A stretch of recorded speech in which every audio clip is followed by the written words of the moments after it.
Kenalin, kita dari kelompok 2 Dua. mata kuliah filsafat semester 7 Yes. angkatan 22 prodi hubungan internasional. Bukan veteran Jakarta. Nah, Betul. Dan diampu oleh Mas Hairil. Oke, jadi di sini ada saya Jaden Valentino Benaya Saya Fatan Lutfianti. Dan saya Rizky Haikal Ahmad. dan kali ini kita akan ngebahas tentang salah satu hal yang sangat amat populer di hubungan internasional, yaitu realisme. Nah, Emang hal iya apa tuh yang populer? populer? Kenapa populer? Ya karena di semester 2 udah diajarin, Mas. Oh karena itu. Enggak sih, alasan keren ya itu lebih ke realisme tradisional itu yang apa ya, yang ngebangun hubungan internasional, ya kan. Jadi perspektif awal-awal yang benar-benar tradisional yang bikin IR scholar itu muncul, ya kan, yang tadinya dari sejarawan, dari ilmu politik, ya kan, dari filsuf, sosiologi juga itu dari realisme tradisional gitu, yang digawangi sama Machiavelli dan juga Thomas Hobbes gitu. Salah satu yang main famousnya di awalnya ya. Iya. Tapi ini Mas, Apa tuh? menurut Mas berdua nih, kalau kita bicara tentang Machiavelli dan Hobbes, mereka berdua kan nih hidup di, bisa dibilang pas Dark Age lah ya. Dark Menurut Age. Mas berdua nih, Dark Age itu mempengaruhi cara pikir mereka gak, yang menjadi seperti kayak radikal dan anarkis gitu? Jujur mempengaruhi sih kayak gitu. Karena kayak anggapannya kayak nyambung ya dengan apa yang dialami mungkin dengan para pemikir filsafat kayak salah satunya Machiavelli sama Thomas Hobbes juga, karena kan hidup di era yang apa ya, nggak ada Yang kacau. yang Suram lah. itu ya. Belum ada Iya, yang Westphalia, belum ada Belum Westphalia. belum ada konsep negara, jadinya semuanya tuh masih konsepnya kayak kerajaan-kerajaan dan selalu terjadi pertumpahan darah lah antara mereka, kayak hampir setiap hari ada aja konfliknya gitu. Kayak The Prince sama Leviathan tuh isinya Makanya. sangat amat radikal ya Mas ya. Sangat radikal sih, sebenarnya lebih ngegambarin realitas yang terjadi di masa itu, ya kan, yang belum ada konsensus, belum ada pengakuan kedaulatan, ya kan, dan semua tuh masih dinilai dari kampung mana ngikut bangsawan mana. Nah, bangsawan yang punya kuasa untuk menggerakkan masanya, menggerakkan manusianya lah gitu. Manusianya bekerja untuk bangsawan kayak gitu, dan itu terjadi selama ya panjang gitu.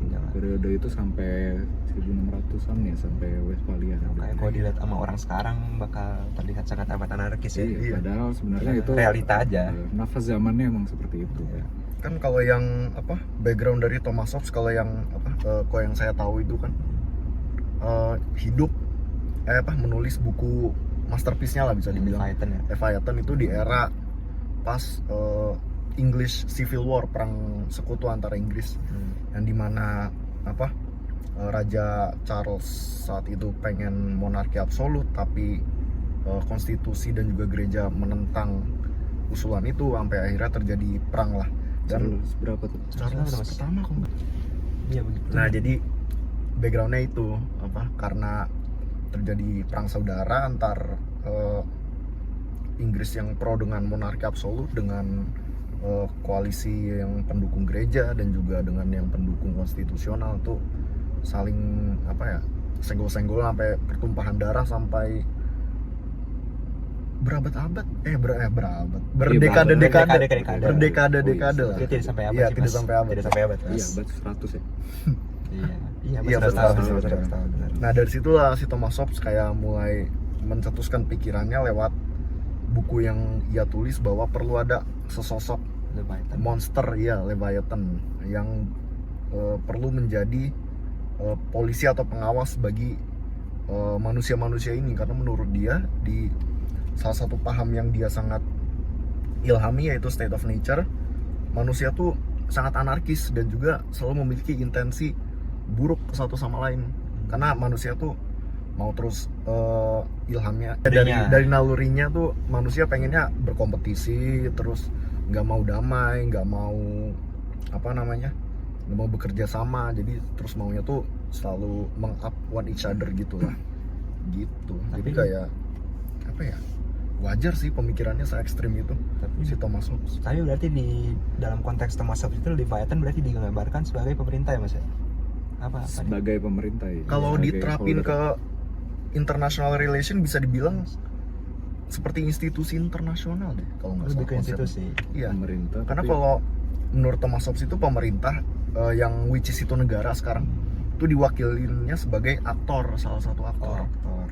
Jadi dari kalau nggak salah ada berapa ratus negara di dunia ini dan mereka itu perannya tuh sebagai aktor bukan sebagai Leviathan.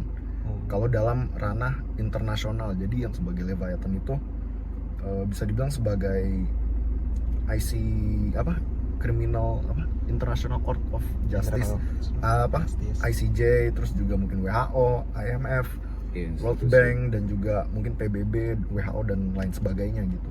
Jadi negara itu tuh aktor aja, bukan sebagai Leviathan-nya. Kecuali dalam konteks nasional. Kalau nasional, negara itu sebagai Leviathan karena dia yang mengenforce sebuah kebijakan, dia juga yang mempersekusi orang jika melanggar kebijakan, dan dia juga sebagai wadah bagi masyarakatnya untuk beraktivitas di wilayah tersebut gitu. Jadi kayak tergantung konteksnya aja sih. Kalau ngelihatnya dari secara nasional, Leviathan itu adalah negara. Kalau secara internasional, Leviathan itu institusi internasional gitu. Tergantung lihatnya aja kayak gimana. Tapi itu kayaknya lebih ke neorealisme. Neorealisme kalau institusi ya. Karena realisme itu hanya menghendaki negara gitu. Walaupun ada institusi, scope analisisnya adalah negara gitu. Jadi dia peran nggak ada yang lebih tinggi dari negara gitu, ya kan. Tapi Mas, bicara tentang neorealisme nih, kan kadang ada aja tuh orang-orang yang masih ketukar ya realisme tradisional sama neorealisme kayak gimana, karena ya mungkin agak sedikit mirip, cuma kan ada perbedaan yang kentalnya lah bisa dibilang di situ ya. Iya. Tuh mungkin boleh lah kita bahas di sini kayak gimana sih, kenapa kadang-kadang orang tuh masih suka ketukar gitu. Mas, Gitu, betul. Mas. Intinya dari yang membedakan dari realisme dan Neorealisme. neorealisme itu dia ada konsensus gitu di Membawa konsensus tuh. realisme. Iya, karena kalau realisme itu kan total ini milik negara gitu, ya kan? Semuanya tuh powernya ada di negara. Dan yang jadi Leviathan itu negara gitu. Nah, di yang tadi yang udah dibahas ya, kalau di neorealisme yang jadi Leviathan-nya adalah konsensus, yaitu institusi internasional gitu. Yang mungkin di situ beda ya, kita kan ngelihatnya di filsafatnya bukan di penerapannya. Kalau di penerapannya ya bisa dibilang mirip-mirip lah. Neorealisme, realisme ujung-ujungnya banyak-banyakan ini kan, banyak-banyakan orang di dalam, dan gede-gedean pengaruh lewat lewat kayak finance-nya atau apa segala macam. Tapi kalau di pemikirannya ya itu intinya ada konsensus gitu, konsensus yang mengatur hewan-hewan ini. Tapi bicara tentang realisme tradisional lagi deh, kita deh coba deh. Fenomenanya sebenarnya masih kental ya di dunia ini kayaknya. Sangat kental. Sangat sekali. kental ya? Sangat kental sih, karena kan kayak naluri manusia kan emang Iya. kayak gitu ya basicnya ya, Dan itu nggak bisa dihilangin. dan nggak bisa dihilangin. Susah. Mau udah zamannya apa yang sekarang digital dan 5.0 ini, tetap aja polanya masih sama. Iya. Kalau pola konflik atau perselisihan gitu lah. Walaupun Machiavelli udah berapa tahun nggak ada kan, Iya. tapi fenomenanya masih terjadi. Iya. Seperti apa Mas? Boy. Tapi nambahin juga gitu sebelum masuk ke kita ngebahas yang praktikal juga. Oke. Kita realisme, kita aja hidup di antara, maksudnya kita bertiga aja itu terikat dengan naluri realisme. Apa namanya? Saya mengadakan kita mengadakan podcast ini ya karena saya punya kepentingan yang sama seperti Anda dan Anda juga gitu. Makanya hal ini bisa terjadi. Itu salah satu pandangan realisme gitu. Dari serau itu bisa sampai ke level negara, itu masih terjadi fenomenanya gitu. Yang mana negara itu bisa membentuk suatu konsensus, bisa membentuk suatu Hegemoni. kesepakatan atau apa sih kebijakan internasional ya, karena ada kepentingan gitu. Kalau nggak ada kepentingannya males juga gitu. Oh, jadi Dari hal kecil aja berasa ya. Iya, Berasa. berarti semuanya tuh didorong oleh ada rasa udang di balik batu dong. viral. Iyalah pasti. Semua didorong oleh naluri manusia. Dan Mas. itu normal gitu loh. Justru kalau misalkan kita nggak apa namanya Nggak ada kepentingan, nggak ada ya. kepentingan ya aneh aja gitu loh. Maksudnya nggak ada kepentingan. Di zaman Minimal sekarang. banget ya orang yang baik gitu loh, orang yang baik, yang santun, yang suka memberi, dia punya kepentingan di dalam hatinya pengen masuk surga ya. Itu aja udah Itu aja dimulai ya. sebagai kepentingan Itu gitu. kita kepentingan ya. Tapi kalau ada prasangka, selalu ada prasangka di setiap aksi apa ya, manusia atau aktor, pasti bakal terus berkonflik nggak sih? Karena kan bakal ketahuan nih, oh si aktor A bantuin saya karena ada ini. Ya makanya Realitanya ada emang seperti balance itu, ya Mas. kan. Ya. Makanya abis itu ada balance di mana kalau apa namanya kepentingannya setara bisa maju gitu. Kalau nggak setara ya yang satu kesel lama-lama ditinggalin. Kan biasanya gitu kalau misalkan di Iya. level pertemanan aja kan bisa begitu. Nah kalau di level negara nggak lanjut. Gitu. Nggak lanjut.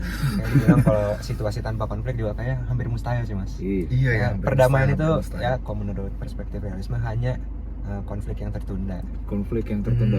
Balance of power itu perdamaian. Ya, The vacuum of war. Vacuum of power. Vacuum of power. Bukan vacuum of power. Powernya ada. Powernya ada. Power Tapi vacuum. war Beda. perangnya tuh vakum karena sama-sama Oh, vacuum of mengalami- war. Oh, Ya, oke. itu perdamaian tuh. Iya, Perdamaian itu Persia. perdamaian. Ngerti. Berarti ya, bahkan walaupun zaman sekarang aja perang kayak masih ada walaupun bentuknya bukan tembak-tembakan lagi.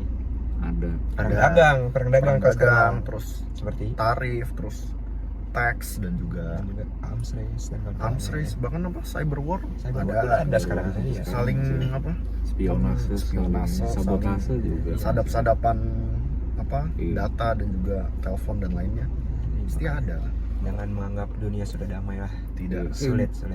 Perang yang sering sekali terjadi sampai sekarang ini. Sampai saat ini gitu. tapi kayak ini nggak sih, bisa dibilang badan intelijen itu bentuk dari apa ya, ketidakpercayaan antar aktor. Jadi Iya, tiap bisa tiap jadi. aktor bikin divisi namanya intelijen. Kita bisa Iya, berasumsi untuk seperti itu, Mas. Untuk kontra ancaman lah. Karena kan ya sepercaya-percaya juga kalau kita terlalu percaya sama sesuatu kan Iya pasti bahaya mas ya. Kita harus pasti punya plan B. pasti dimain-mainin sama Iya. pihaknya. Ya, setiap negara punya badan intelijen menurut saya sih rasional ya dari mereka. Rasional sih. Gak ada salahnya gitu. Apalagi di dunia yang sekarang yang katanya damai tapi tetap aja Informasi itu Kedamai tapi ya damainya Iya, informasi vacuum of war. information is key. damainya vacuum of war benar kata Mas Fatan. Kayak gitu. Nah, apa namanya itu juga kelihatan dari ini sih prinsipnya siapa Machiavelli ya. Machiavelli. Yang lebih apa sih kalau Hobbes kan lebih mengutamakan kalau dunia tuh harus ada yang ngatur gitu ya. Iya. Harus ada rajanya lah gitu. Betul. Yang namanya Leviathan. Nah kalau Machiavelli kan itu juga nge-highlight kalau ada istilahnya power struggle. Oh, berarti Orang-orang perebutan yang Rebutan rebutan kekuasaan. kekuasaan dan yang nggak apa namanya nggak terlalu kuat dia harus survive kan, harus nempel. Harus Nah, nempel itu kan, sama yang lebih kuat. ya, nah itu kan lebih itu kan relate banget ya sama yang terjadi Iya, sekarang. iya, iya. Ya, kayak banyak orang yang menjilat lah bisa dibilang ya. Menjilat. Iya. Ini juga kayak misalkan kemarin deh belum lama ini kan ada sidang PBB untuk Oh, yang KTT kemarin. Iya, KTT KTT. kemarin. Itu kan sebenarnya kalau misalkan kita lihat apa sih ini yang terjadi sama Western ini ya kan? Karena tiba-tiba yang old tradisional allies ini yang pemenang perang dunia kedua kok tiba-tiba pecah nih ya, Pecah, kok ya. pecah tiba-tiba Prancis UK sendiri, terus Amerika pun tetap dengan- kekal dengan pendiriannya, Israelannya. gitu ya kan. Ya walaupun pasti ada peranan dari AIPAC lah. Itu kan urusan lain ya, tapi Iya. kalau misalkan kita lihat dari kacamata besarnya itu juga nunjukin kayak power struggle sih. Ya. Israel ngikutin Amerika dan negara-negara tuh jadi ada nggak ya backingannya yang kuat gitu. Ya, mereka- Jadi ragu gitu loh untuk ngakuin Palestina. Mungkin sekarang udah ada backingannya kan. Tapi kalau negara yang sekutu tradisional lah kayak Inggris, Prancis, Jerman, Jerman pasca ini ya Perang Dunia II, Itali gitu ya. Itali, mereka Spanyol juga dukung Palestina karena mencari merembet ke kekuatan yang lebih besar, atau emang karena mereka Mereka udah nemuin kekuatannya sih Udah kayaknya. kekuatannya. Udah nemuin kekuatan sendiri yang regain power gitu loh, kayak regain power, kayak mereka Mereka udah ada kekuatan sendiri kan ngerasa ya? Udah ngerasa kuat lah. udah ngerasa oke, udah cukup aman nih kita lepas dari Amerika gitu loh, karena di zamannya Trump ini kan dia lebih isolationis, Lebih mengisolasi, individualis lah. ya, lebih Eksklusif ya. mengisolasi, dan ya akan jadi ya mungkin Bisa jadi bumerang, bisa ya? iya akan Bisa jadi bumerang, Bisa jadi kemungkinan. akan menarik sih, karena dari sini kita ngelihat kutubnya tuh makin banyak gitu. Tadinya mungkin ya Amerika Amerika sama Rusia, Soviet, ya. Amerika Soviet ya kan, terus Amerika Rusia mulai ini sama Cina kan, ada kembali lagi lah sama old ally-nya nih, Rusia Cina. Ya udah, terus kan Amerika Cina tiba-tiba ini ada yang pecah lagi nih, Eropa Inggris, Eropa Prancis sendiri maksudnya. ya kan, kayaknya Kalau banyak aktor powerful akan sangat menarik sih kondisi dunia ini sepertinya. iya. Mungkin pas kita udah lulus ada muncul kali ya kajiannya Euro American Split gitu ya, Euro kita American nggak- Split, ya, bisa jadi. Euro American Split ya. Mungkin kajian-kajian seperti itu Kajian akan yang- banyak di masa depan. Iya, Ya. ngelihat apa namanya, siapa sih bohir-bohirnya Eropa Iya. ini kan, bohir baru kan, semua tergantung bohir Iya, ya. iya. Kalau misalkan dulu kita wajar lah ngelihat, oh ya udah Amerika sama. terbesarnya gitu, Amerika terbesar, tapi Tidak kok berani sekarang ya, bisa aja loh ada bohir barunya ya, yang kita nggak tahu Itu ya. kajian-kajian untuk mahasiswa angkatan 2025 ke atas Iya. masuk. Nah itu kan juga bagian dari apa ya, realisme di masa sekarang. Jadi kalau menurut saya sih, kalau daripada dibanding sama liberalisme Dan sama konstruktivis. Konstruktivis. liberalisme dan konstruktivis itu lebih ngelihat apa namanya, aktivitas di depannya yang idealnya seperti apa. Dunia seharusnya seperti apa. Iya, Gitu. sedangkan Realis. realisme itu nunjukin tragedinya gitu ya kan. Menunjukkan dunia itu aslinya seperti ini. Iya, gitu. tragedinya, kejadian-kejadian kepleset-keplesetnya yang kayak gitu, yang tiba-tiba ada genosida lah, tiba-tiba apa. Nah, itulah wujud realisme. Dua-duanya tuh berdampingan gitu. Realisme ini ada untuk melihat tragedi gitu, untuk melihat alasan yang liberalisme, konstruktivisme, dan environmentalisme, dan feminisme, dan yang lain sebagainya. Dan meme lainnya. lainnya. Yang nggak bisa dijelaskan gitu, alasan yang tadi gitu, ke kejadian-kejadian tragedinya gitu. Nah itu bisa dijelaskan sama realisme, jadi lebih holistik loh. Gitu. Jadi bisa dibilang realisme tuh kayak basis dari Segala macam. segala teori dong. Bukan segala teori. Segala tragedi. Segala pemikiran, pemikiran iya. tapi juga ya kayak Iya, segala peristiwa. Segala peristiwa. kan karena udah dikasih realitanya nih, mereka jadi bisa melihat dari perspektif yang lain. Iya. Jadi kayak pemikiran yang selalu negatif thinking ya. Tapi karena itu kita Realitas. Tapi, iya, realita. emang realita kayak gitu. Nah, emang realisme kan kadang dicap terlalu kayak bisa dibilang jahat dan Iya, kawan-kawannya. terlalu anarkis. Anarkis dan sangat. kawannya, cuma ya mau gimana, itu emang realita dunia kita seperti Realita itu. seperti itu. Walaupun banyak orang yang kayak nggak mau mengakui bahwa dunia kita udah Damai. lebih civilized, No, udah no, ada bukan. badan internasional, udah ada lembaga HAM, udah ada perjanjian Jenewa dan lain-lainnya, tapi kenyataannya ya lihat saja Ya, enggak. tragedi internasional sekarang. Makanya kenyataan itu pahit. Kenyataan itu sangat Maka dari pahit. itu podcast kita akhiri di sini saja. Iya. ya kan? Ya, karena Karena Sepertinya sudah mulai ini, mulai ngalor ngidul ya. terlalu tragis suasananya. Udah mulai ngalor ngidul Iya. ya. Semoga juga podcast kita bisa bermanfaat bagi teman-teman yang ingin melihat realita dunia. Yes, begitu.